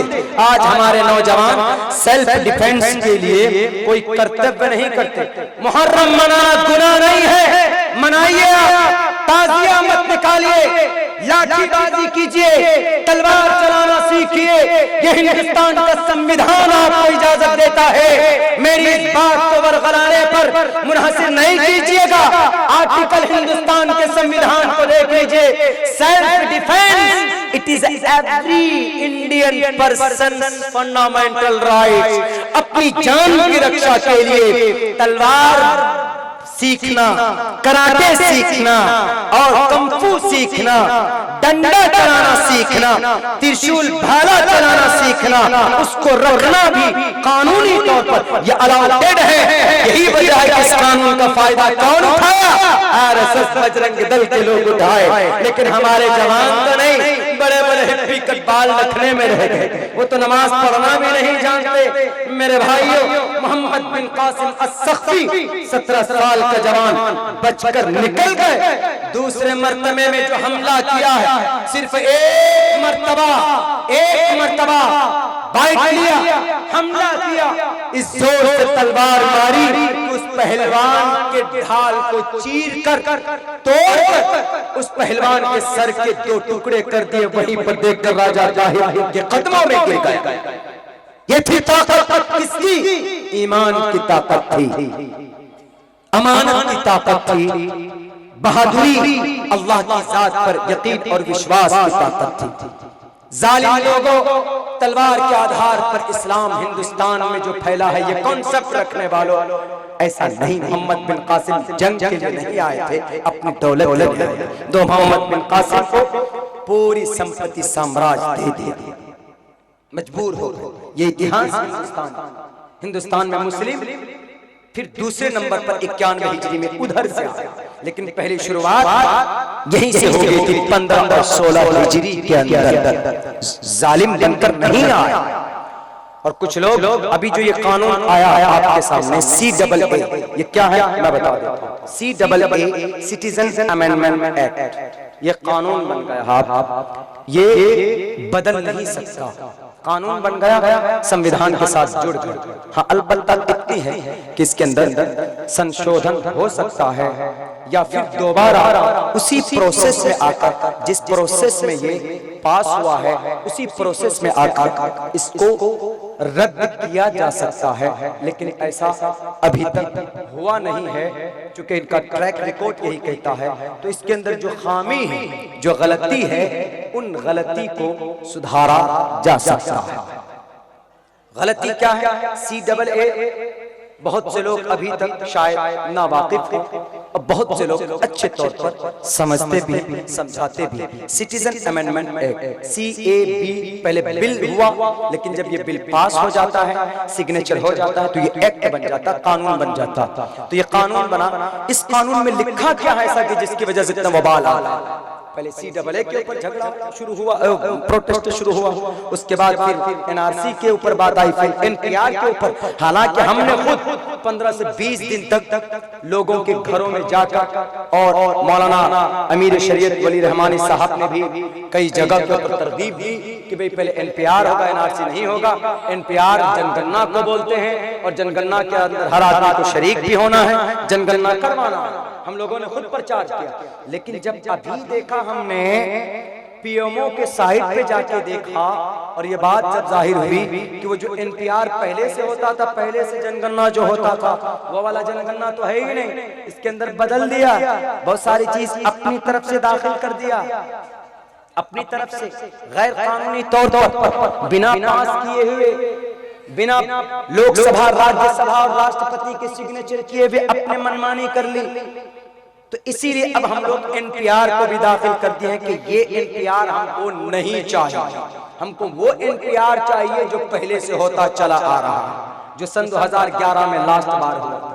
CAA citizen amendment act Pakistan, Bangladesh, Afghanistan, 3 मुल्कों से जो हिंदू भाई प्रताड़ित हो गए हैं, यानी जिनके ऊपर जुल्म हुआ हो रहा, वो अगर आएंगे तो रिफ्यूजी बनकर आएंगे। रिफ्यूजी का मतलब घुसपैठ बनकर आएंगे। घुसपैठ किसको बोलते हैं? जिसके पास कोई डॉक्यूमेंट्स ना हो। चाहे आप 50 साल से यहाँ पर रह रहे हैं, तो आपके पास डॉक्यूमेंट्स नहीं है, तो आप घुसपैठ। घुसपैठ थोड़ा भोंडे लफ्जों में हो गया। रिफ्यूजी, शरणार्थी, ये थोड़े मुहज्जब अंदाज में बोलते हैं। घुसपैठ माने जाएंगे। इन तीनों देशों से जो हिंदू भाई आएंगे, उनको नागरिकता दी जाएगी। अगर कोई मुस्लिम आ जाए भूल चूक से, उनको नागरिकता नहीं दी जाएगी, क्योंकि इस बिल के अंदर उनका कोई जिक्र नहीं है, सिर्फ मुस्लिम का। अच्छा, कोई बात नहीं। मीडिया वाले देखिए, अब यहाँ मीडिया वालों का रोल देखिए। ये जो अपना ईमान बेच चुके हैं, अब ये बरसाती मेंढक के तरह टट्टर करने लग गए। अब आजकल शाहीन बाग भी पहुंच रहे हैं, अब अच्छी बोली भी बोल रहे। क्यों? अब देख लिया कि भाई वाकईतन ये संविधान को बदलने की बात कर रहे हैं। तो अब इन्होंने बोलना शुरू कर दिया, अरे ये पाकिस्तान, बांग्लादेश, अफगानिस्तान से जो हिंदू भाई आएंगे उनको नागरिकता देने की बात है, इंडिया के अंदर रहने वाले का नागरिकता छीनने की बात नहीं है। ये हम लोग भी समझ रहे हैं अभी कि बिल्कुल इस बिल से तो ऐसा ही लग रहा है कि इन तीनों देशों से जो हिंदू भाई आएंगे रिफ्यूजी बनकर तो उनको नागरिकता दी जाएगी, अगर मुस्लिम आएंगे तो उनको नहीं दी जाएगी। चलो भाई मान लेते हैं कि अगर इन तीनों देशों से मुस्लिम नहीं आएंगे, क्यों नहीं आएंगे? क्योंकि वहां अक्सरियत में है, वहां मुस्लिम तौर तरीके इख्तियार किए गए। नहीं, हिंदुस्तान के मुसलमानों को फिर क्या आपत्ति? हिंदुस्तान के मुसलमानों को इससे क्या एलर्जी है? कैसे? जब एनआरसी होगा, अब एनआरसी को जब एनआरसी होती है तो एनआरसी में दोनों छटेंगे, हिंदू भी छटेंगे, मुस्लिम भी छटेंगे, दोनों छटेंगे, मुस्लिम भी हिंदू भी। हिंदू जो छटेंगे वो क्या होंगे? घुसपैठ। और पाकिस्तान, बांग्लादेश, अफगानिस्तान से आने वाले जो हिंदू होंगे वो भी घुसपैठ। दोनों सेम हो गए। तो इन तीनों देशों से जो हिंदू आएंगे उनको नागरिकता दी जाएगी किस बिल के तहत? CAA के तहत। यहाँ एनआरसी में जिन हिंदू भाई का नाम छटेगा उनको नागरिकता दी जाएगी किसके तहत? CAA के तहत। अब मुस्लिम भी छटे तो मुस्लिम जो छटे हैं तो मुस्लिम को नागरिकता कैसे मिले? बाहर से अगर कोई मुस्लिम आता है इन तीनों देशों से तो उनको नागरिकता नहीं मिलेगी क्योंकि उनका जिक्र इस बिल में नहीं। एनआरसी में जो मुस्लिम छटेंगे तो वो भी क्या है? घुसपैठ है। जैसे बाहर से कोई मुस्लिम आ गया तो वो भी घुसपैठ, उनको नागरिकता नहीं दी जाएगी मुस्लिम की वजह से। इस देश में जिनकी एनआरसी की वजह से जो छटेंगे तो वो भी घुसपैठ। तो बांग्लादेश या अफगानिस्तान का आने वाला मुस्लिम, एनआरसी में छटने वाला मुस्लिम, दोनों सेम हो गया। इनको नागरिकता कैसे मिलेगी? इनके लिए कोई प्रावधान ही नहीं। देखिए कहां है दिमाग, देखिए डिग्री ली है इन्होंने खरीद कर, पढ़ा है इन्होंने व्हाट्सएप यूनिवर्सिटी में, फेसबुक यूनिवर्सिटी में पढ़ा है। दिमाग देखिए कितनी। और इनका एडवाइजर यहाँ का नहीं, बाहर के, फॉरेन के। अब देखिए मकसद क्या है इनका। अब ये कहेंगे जब हिंदू भाई को तो कोई टेंशन नहीं, लेकिन गनीमत है कि हमारे हिंदू भाई इस बिल के विरोध में मैदान में है। क्यों? क्योंकि उन्होंने देखा कि ये बिल असंवैधानिक है, गैर कानूनी। वो कैसे गैर कानूनी मैं बताता हूँ। अब देखिए मकसद क्या होगा, जब हिंदू भाई तो आ जाएंगे एनआरसी CAA वाले दरवाजे से, आइए वहां बोर्डिंग पास ले लीजिए, इधर आ जाइए, इसलिए कि भाई CAA बोर्डिंग पास एक दरवाजा बना है घुसने का। मुस्लिम के लिए क्या है? नहीं, मुस्लिम के लिए यह है कि तुम्हारा नाम क्या? अब्दुल रहमान। तो एक काम करो ना, अब RSS के लोग पहुंचेंगे जिनका नाम एनआरसी में नहीं, बजरंग दल के लोग पहुंचेंगे, नफरत फैलाने वाले लोग पहुंचेंगे किनके पास? जिनका नाम एनआरसी में नहीं। उनसे कहेंगे कि भाई तुमको नागरिकता चाहिए, वो कहेगा हाँ, नहीं तो हम डिटेंशन में कैसे जाएंगे? डिटेंशन आर्जी कैद खाना है जो 3 साल का लिमिटेड होगा। वो 30 दिन के अंदर नोटिस आ जाएगी आपके पास कि आप 30 दिन के अंदर अपील दायर कीजिए। नहीं कर पाए, अपील भी दायर कर दिए तो आप डिटेंशन में चलिए। आपकी दुकान गवर्नमेंट के हवाले, आपकी जमीन गवर्नमेंट के अंदर, आपका घर गवर्नमेंट के अंदर। जी, जब तक आप प्रूफ नहीं कर पाएंगे कि मेरा नाम एनआरसी में है तो उस वक्त तक ये चीज प्रॉपर्टी गवर्नमेंट के पास जब्त रहेगी, चाहे हिंदू का हो चाहे मुस्लिम का हो। लेकिन हिंदू भाई को तो टेंशन नहीं। अब देखिए, अब जिनके पास अभी मालदा में हम गए तो एक 12 एकड़ जमीन वाला एक बूढ़ा रोता हुआ बोला, मौलाना मैं खाना नहीं खा पा। हमने कहा क्यों? बोला मेरा नाम अगर एनआरसी में नहीं होगा तो मेरे 12 एकड़ जमीन चली जाएगी। हमने कहा तो फिर कोई रास्ता होगा। हमने कहा एक रास्ता है, जब आप चले जाएंगे डिटेंशन में तो आपके पास बजरंग दल वाला आएगा, तो बजरंग दल वाला बूढ़े को कहेगा कि एक काम कीजिए ना, आपका नाम शेख सलीम है ना, आप अपना नाम राजू श्रीवास्तव रख लो। कहेगा तो फिर क्या होगा? नागरिकता फौरन मिल जाएगी 2 घंटे में भी। तो बताइए कितने ऐसे कमजोर ईमान वाले हैं जो अपनी प्रॉपर्टी को बचाने के लिए, अपने घर को बचाने के लिए एक झटके के अंदर अपने धर्म को बदल लेंगे नागरिकता हासिल करने के लिए। ये मेन मकसद है, ये CAA। अच्छा, ये क्या कानून की नजर में ये सही है? नहीं। संविधान जो लिखा गया, आर्टिकल 14 आईन का दफा 14, इक्वलिटी बिफोर लॉ, मतलब इसका इक्वलिटी बिफोर लॉ, चाहे वो अब्दुल रहमान नाम का आदमी हो या चाहे वो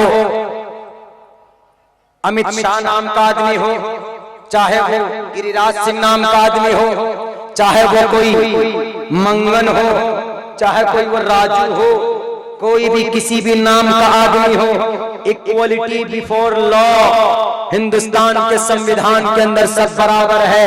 चाहे कोई पीएम हो, सीएम हो, कोई भी हो, संविधान हिंदुस्तान के इनके नजर में बराबर है। इक्वलिटी बिफोर लॉ याद कर लो जहन में। आर्टिकल 14 पढ़ रहा हूं, एक वर्ड स्पेलिंग की भी गड़बड़ी नहीं है, यह काबिल की दुआओं का नतीजा है। हमने हिंदुस्तान के आईन को तीनों जुबानों के अंदर हमने स्टडी किया, हम पढ़ते हैं, पढ़ने का शौक अल्लाह ने दिया है।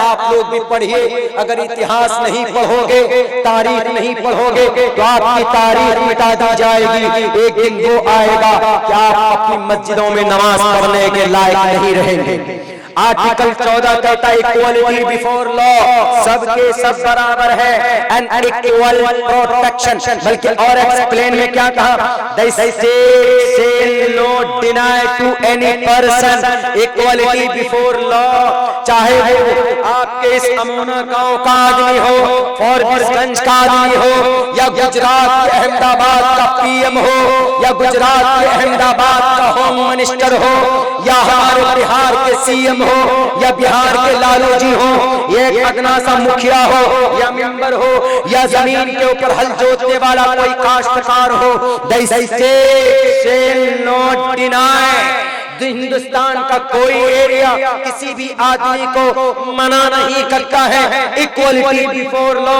उसको बराबर का अधिकार देने से कोई मना नहीं करता। The state shall not deny to any person equal any person, किसी भी आदमी को हिंदुस्तान की इस धरती पर हिंदुस्तान का कोई एरिया उनको बराबर का अधिकार देने से मना नहीं करता। तो ये शराबी कौन से आटे की का आटा खाकर आए, जो मुस्लिम वाला, दलित वाला, ब्राह्मण वाला किया। कहां गए थे उस वक्त जब इस देश की आजादी के लिए एक बूढ़ी मां ने अपने जवान बेटे को कुर्बान किया था। जब एक मौके पर इस देश का सुभाष चंद्र बोस जब पहुंचे थे झंडा करने के लिए, एक बूढ़ी मां ने कहा था कि बेटे मेरे पास पैसा तो नहीं है, लेकिन मेरे पास एक जवान बेटा है, लेकर जाओ, हमारे देश की आजादी के अंदर काम आ जाए। वो मुस्लिम बूढ़ी माँ उसका बेटा शाहनवाज दे दिया। इस देश की आजादी में लड़ने के लिए फौजी बनाकर एक महीने के बाद उसकी बेटे की लाश आती है। वो रोती नहीं है, बल्कि गर्व करती है कि मैं शहीद बेटे की, मैं एक सच्चे हिंदुस्तानी की माँ हूँ। सुभाष चंद्र बोस ने एक बड़ी कॉन्फ्रेंस बुलाई और उस कॉन्फ्रेंस में क्या कहा कि भारत माता के मानने वाले कौन लोग हैं, जरा हाथ उठाकर बताओ। उस वक्त में तो सुभाष चंद्र बोस ने जब ऐलान किया तो सबने कहा कि हम भारत माता को माता मानते हैं, मां तस्लीम करते हैं। तो उन्होंने कहा कि तुम सब झूठे हो, तुम्हारी क्या कुर्बानी? कहा कोई कुर्बानी नहीं। सबसे कहा कि आपने क्या दिया? कहा हम लोगों ने तो कुछ नहीं दिया, बस सिर्फ जुबान से बोलते हैं कि हम भारत माता को मां भारत माता मानते हैं, भारत माता की जय बोलते हैं, हिंदुस्तान की जिंदाबाद के नारे लगाते हैं। लेकिन भारत माता असल में कौन है? मैं दिखा दूं तुम्हें। भारत माता असल में तुम लोग नहीं, ये भारत की मट्टी नहीं है, बल्कि इस मट्टी की इज्जत को बचाने वाली असल में भारत माता ये बूढ़ी माँ है, जिसकी उम्र 80 साल है। क्यों? बुढ़ापे की उम्र में अपने आखिरी उम्मीद को भी इस देश की इज्जत को बचाने के लिए कुर्बान कर दिया। भारत माता ये जमीन नहीं, भारत माता असल में ये बूढ़ी माँ है जिसने अपने जवान बेटे को शहीद करवा दिया। आज आए हैं डुप्लीकेट। भारत माता की जय। हिंदुस्तान के जिंदाबाद बोले तो पेट में दर्द। भारत माता की जय। भारत से मोहब्बत का सबूत सिर्फ जुबान पर नहीं होता, लफ्ज़ ये कुछ बोल रहा है, कुछ बोल रहा है। The state shall not deny to any person equality before law or the equal protection. Equal protection. Hindu हो कि मुसलमान हो, बराबरी का रक्षा मिलना चाहिए, उनकी हिफाजत होनी चाहिए। कौन बोलता? जुबान अब्दुल्लाह की है, लेकिन संविधान पढ़ा जा रहा है आपके सामने। किसी माँ के लाल के अंदर जुर्रत नहीं है जो इनकी मुखालफत कर दे। और मैं संविधान को बोल रहा हूँ, इक्वल प्रोटेक्शन। उत्तर प्रदेश के पुलिस वालों नहीं समझ लिया था आपने? आर्टिकल 14 कहता है equal protection of life, equal protection of the life with the territory of India। Hindustan के किसी भी इलाके का एक हिंदुस्तानी हो, उनको बराबरी का, उनकी हिफाजत की जिम्मेदारी प्रशासन की बनती। लेकिन आज के डेट में भविष्यांति युग शांति क्षेत्रीय, भविष्य में एक ऐसा युग आने वाला है, क्षेत्रीय लोक कंटक अर्तिक्षरो लुब्धांश समानाहंकार दर्पिता, कि जो रक्षक लोग हैं वही भक्षक बने बैठे। भक्षक, बताइए ऐसा जमाना आ रहा है, जो रक्षक है वही भक्षक। मेरे भाइयों, आर्टिकल 14 पढ़ा, article 21 protection of life and personal liberty, जिंदगी की रक्षा और हर आदमी की जाती आजादी, फ्रीडम। और क्या कहा? No person shall be deprived of his life, किसी भी आदमी की पर्सनल आजादी को डैमेज नहीं किया जा सकता। Personal liberty except according to procedure established by law. हाँ, अगर कोई आदमी बंदूक लेकर गोली चलाता है तो उसको जेल में डालो। जैसा कि आज दिल्ली के अंदर एक जुर्की रखने वाले हमारे बिरादरान वतन का एक जवान भड़क गया, लोग तुमको आजादी देते, क्या तुम आजादी दोगे? एक तालिबान के सीने के ऊपर गोली चलाकर अपने आप को तुम मुजाहिद तस्लीम करवाना चाहते हो? मुजाहिद किसको बोलते हैं? आओ तुम्हें बताता हूँ। नवाब सिराजुद्दौला 1766 के अंदर, 1764 के अंदर फुलासी की जमीन मुर्शिदाबाद के अंदर शहीद हो गया, अपने सर को जुदा कर दिया तन से, उसको मुजाहिद बोलते हैं। 1799 के अंदर आप मैदान श्रीरंगपट्टनम के अंदर हैदर अली टीपू सुल्तान ने जालिम के सामने अपने हथियार नहीं डाले, उसको मुजाहिद बोलते हैं। और 1804 के अंदर शाह अब्दुल अजीज मुहद्दिस दहलवी ने जिहाद का फतवा दिया था जालिम अंग्रेज के खिलाफ, हाथ में हथकड़ियां लग गई थी, मुजाहिद इसको बोलते हैं। 1831 के अंदर सैयद अहमद शहीद रहमतुल्लाह अलैह, शाह इस्माइल शहीद रहमतुल्लाह अलैह, दोनों बड़े आलिम दीन बालाकोट की पहाड़ी पर जामे शहादत नोश कर लिया। जालिम अंग्रेज के सीने में गोली दागते दागते शहीद हो गए, उनको बोलते हैं मुजाहिद। मासूम तालिब इल्म के ऊपर जैसे चक्के से गोली चलाना ये मुजाहिद की अलामत नहीं, ये देशद्रोही की अलामत है। उठाओ तारीख 1857 की जंग आजादी में पट्टियों पर गोली लगी थी, शामली के मैदान रंगीन हो गए थे, भागलपुर का इलाका रंगीन हो गया था, बक्सर आरा का इलाका रंगीन हो गया था, और मेरे भाइयों मुरादाबाद के अंदर गोलियां चलाई गई थी। किस लिए? वो मुजाहिद थे देश को आजाद करने के लिए। दो कदम और आगे बढ़ो। 1912 के अंदर तहरीक रेशमी रुमाल की शुरुआत की गई थी।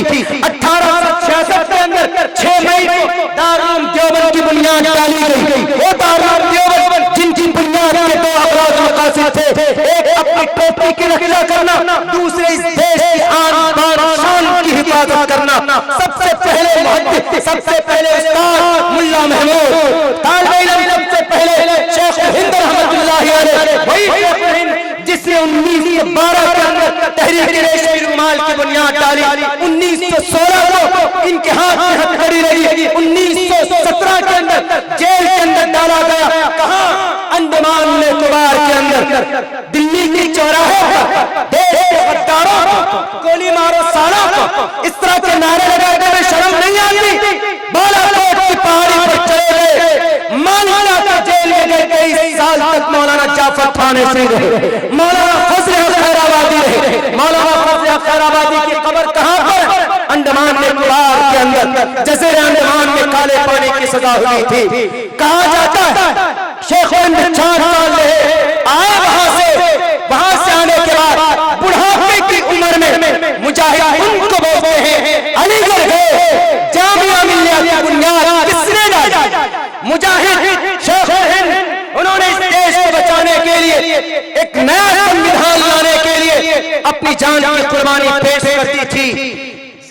अंडमान निकोबार में काले पानी की सजा हुई 26 अक्टूबर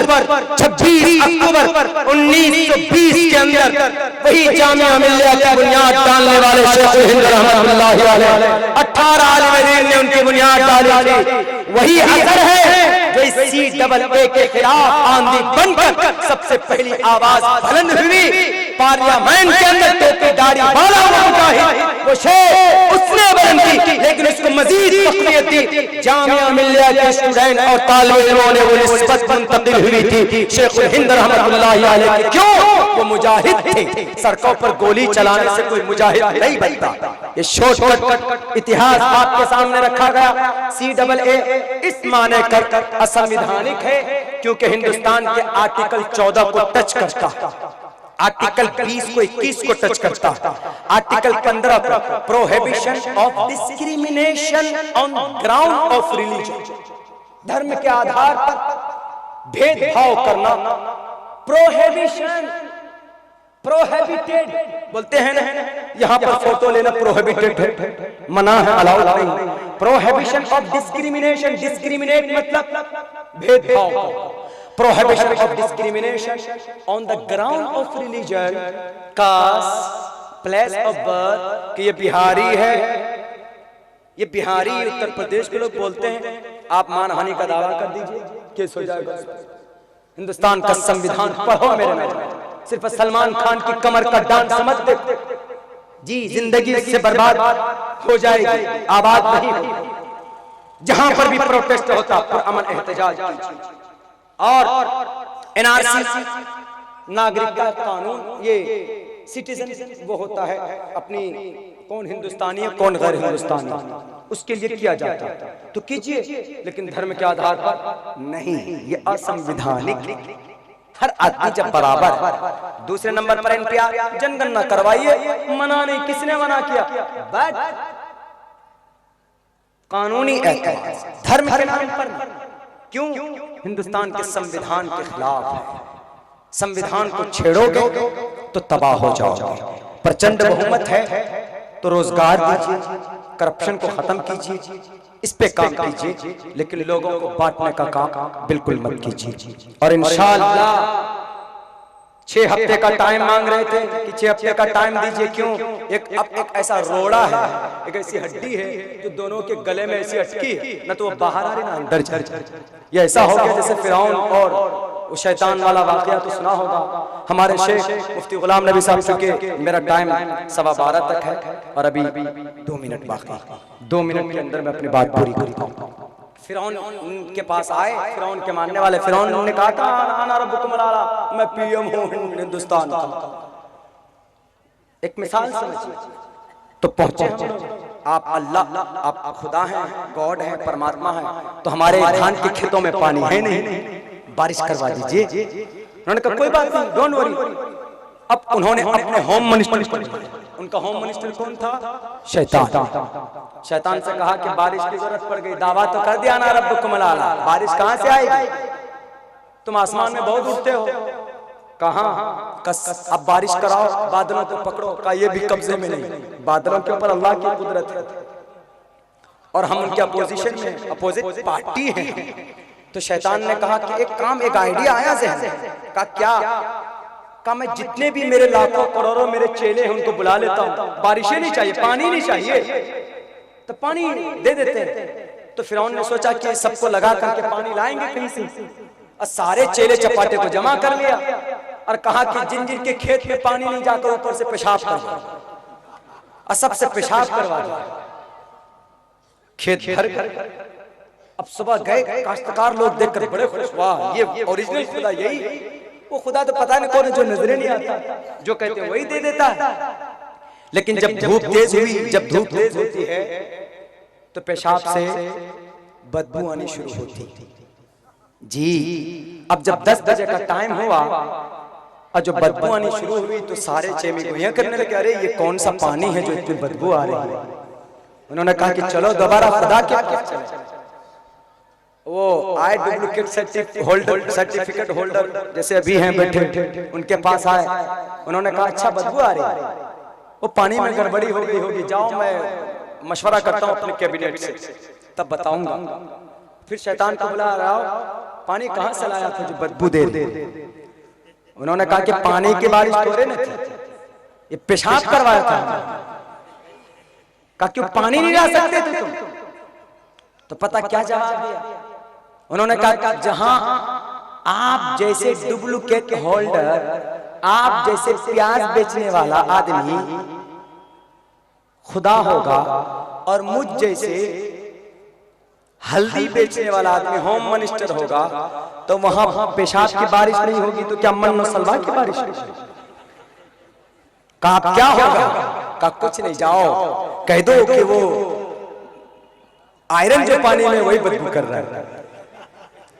अब वही आकर ऐलान कर दिया रामलीला ग्राउंड में, क्या भी एनआरसी का चर्चा नहीं। उधर होम मिनिस्टर साहब चीख कर कह रहे हैं अवैसी साहब हम एनआरसी आ रहा है, एनआरसी रास्ते में, 4-4 मरतबा ऐलान कर रहे हैं। उधर वो करे एनआरसी का तज़किरा नहीं। मेरे भाइयों, हमें बस संविधानिक एतबार से हमें रहने दिया जाए, हिंदुस्तान के संविधान को छेड़ा ना जाए। अगर हम प्रोटेस्ट जारी रखेंगे इंशाअल्लाह तो ये गवर्नमेंट झुकी है।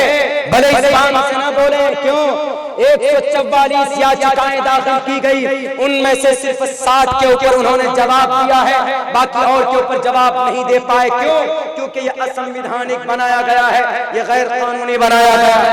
अगर ये इसी तरह चलता रहा तो हमें अल्लाह तबारक व तआला की जात पर भरोसा करते हुए, पाबंदी सलात करते हुए, देखिए अल्लाह के नबी मैदान बद्र में निकले जरूर थे, तादाद कम थी, लेकिन नबी का सर सजदे में था, सहाबा किराम मैदान में थे। हमें उसी तरीके को अपनाना होगा। हमें हर आदमी को पाबंदी के साथ नमाज पढ़नी होगी। हम अपनी आवाज को कानूनी एतबार से जहां तक हो सके हम बुलंद करते रहेंगे। अगर गैर कानूनी तौर पर आपसे कहेगा कि एनपीआर होगा, नहीं, we are not agree with this duplicate agreement and bill, हम इसकी मुखालफत करते हैं। अगर आपसे कोई पूछे कि फिर तुम्हारा प्रूफ क्या है, तुम हो कैसे इस हिंदुस्तान के अंदर, कह देना अगर हमारा प्रूफ चाहिए। अगर आपसे पूछे कि आपका आधार कार्ड क्या है, तो आप कहना कि 450 साल पुराना आगरा का ताजमहल हमारा आधार कार्ड है। अगर आपसे कोई कहे कि आपका वोटर कार्ड क्या है, तो आप कहना कि दिल्ली की लाल किला का दीवार हमारा वोटर कार्ड है। अगर आपसे कोई कहे कि तुम्हारा ड्राइविंग लाइसेंस क्या है, तो आप कहना कि कुतुब मीनार की बुलंदी हमारी ड्राइविंग लाइसेंस है। अगर आपसे कोई पूछे कि तुम्हारा गैस का कनेक्शन क्या है, आप कहना कि हैदराबाद की वो 4 मीनार जो बुलंद है वाला है, वो हमारा गैस कनेक्शन है। अगर आपसे कोई पूछे इस देश के अंदर तुम्हारी देशभक्ति क्या है, कहना कि इंडिया गेट के ऊपर 65,000 कलमा पढ़ने वालों के नाम आज लिखे हुए हैं। जाओ, ये हमारी देशभक्ति की सबूत है। अगर आपसे कोई पूछे कि आप इस देश के अंदर क्या प्रूफ, क्या प्रमाण रखते हो, कहना तिरंगा और इस तिरंगे को बनाने वाली सुरैया तैयब के कलमा पढ़ने वाली थी, ये हमारा प्रूफ इस देश के अंदर है। अगर तुम संविधानिक एतबार पर काम करते हो तो हम तुम्हारे साथ हैं, नहीं तो जैसे उस वक्त के हिंदू मुसलमानों के गठबंधन से मिलकर जालिम अंग्रेज को भगाया था, और तुम जैसे कर लोगों को इस देश के हिंदू मुसलमान मिलकर गद्दी से उतारेंगे और तुम्हें मट्टी के अंदर नाक रगड़ना होगा इंशाअल्लाह। लेकिन इससे पहले अल्लाह से मदद मांगे। इन तंसुरुल्लाह यंसुरकुम व युसब्बित अक़दामकुम, अल्लाह से दुआ करोगे तो कोई भी प्रोटेस्ट करोगे तो वो प्रोटेस्ट कामयाब होगा, वो एहतिजाज कामयाब होगा, और वो संविधान को बदलने की ताकत नहीं रखेंगे। मोमिन के अंदर जब तक़वा पैदा होता है, जब फिरासत पैदा हो जाती है, तो अल्लाह तबारक व तआला उनके अंदर ऐसा रोक डालता। एक ही मोमिन था पूरे लोकसभा के अंदर, 4 ग्राम खून कम हो गया था जब उसने बिल को फाड़ा था। कौन सी ताकत थी? वो ईमान की ताकत थी, वो नमाज की ताकत थी, वो कलिमे की ताकत थी। हम में से हर बच्चे को नमाजी बनना होगा, हम में से हर बच्चे को मोहम्मद बिन कासिम जैसी ईमानी सिफत पैदा करनी होगी। सलमान खान, शाहरुख खान के पीछे मत पड़ो, सोशल मीडिया के पीछे अपनी जिंदगी तबाह मत करो। वन शबाबी फीमा अपना, रब पूछ लेगा क़यामत में तो क्या जवाब दोगे? इसलिए मेरे भाइयों, अल्लाह तबारक व तआला की ज़ात पर भरोसा रखते हुए, ईमान रखते हुए, मेहनत करते हुए संविधान के एतबार से जो लड़ाई लड़ी जाएगी, लोगों के हमारे परमेश्वर के कहने पर लड़ते रहेंगे। इंशाअल्लाह इस देश को भी बचाएंगे और अपने ईमान को, अपनी शरीयत को भी बचाएंगे। अल्लाह से दुआ है कहने सुनने से ज्यादा अमल की तौफीक अता फरमाए। अस्सलामु अलैकुम व रहमतुल्लाहि।